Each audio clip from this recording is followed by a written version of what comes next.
আসসালামু আলাইকুম। উইন্ডোজ 10 বা উইন্ডোজ 7 এ স্নিপিং টুল নামে একটা সফটওয়্যার আছে যেটা বিল্ট ইন। এই সফটওয়্যারের মাধ্যমে আমরা বিভিন্ন ক্রপ করে স্ক্রিনশটের মতো নিতে পারি, যেখানে আমরা মাউসের সাহায্যে কোন জায়গা থেকে কতটুকু আমাদের ছবি আকারে প্রয়োজন সেটা আমরা ক্যাপচার করব। তো স্নিপিং টুলের কাজটা কিভাবে করা যায়, আমরা উইন্ডোজ 7 এ থাকি আর উইন্ডোজ 10 এ থাকি, আমরা সফটওয়্যারটা এখানে স্টার্ট মেনু থেকে বের করে নিতে পারবো। আমি SNI দেওয়ার সাথে সাথে স্নিপিং টুলটা চলে এসেছে। সেখানে আপনি নিউতে যদি যান, বিভিন্ন মোডস আছে, ফ্রি ফর্ম, রেক্ট্যাঙ্গুলার।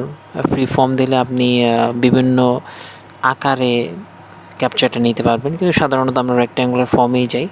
মোডসের এখানে যে অপশানটা আছে ফুল স্ক্রিন স্নিপ, এইটা দিলেও কিন্তু আমাদের মনিটর ডিসপ্লে যেটা, এটা পুরোটা ক্যাপচার হয়ে যাচ্ছে। এটা আমি ছবি আকারে যদি সেভ করে ফেলি তাহলে আমার স্ক্রিন প্রিন্ট হয়ে গেল। প্রত্যেকটা কিবোর্ডের মধ্যেও প্রিন্ট স্ক্রিনের একটা অপশান থাকে।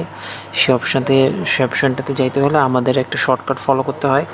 কিছু কিছু ক্ষেত্রে এটা শুধুমাত্র উইন্ডোজের যে কিটা থাকে, উইন্ডোজের কি এবং প্রিন্ট স্ক্রিন চাপ দিলেও হয়। আর কিছু কিছু ক্ষেত্রে, যেমন আমার কিবোর্ডের মধ্যে এখানে FN, তারপরে windows and then print screen, এই তিনটা বাটন একসাথে চাপ দিতে হবে। যেমন আমি দেখিয়ে দিচ্ছি।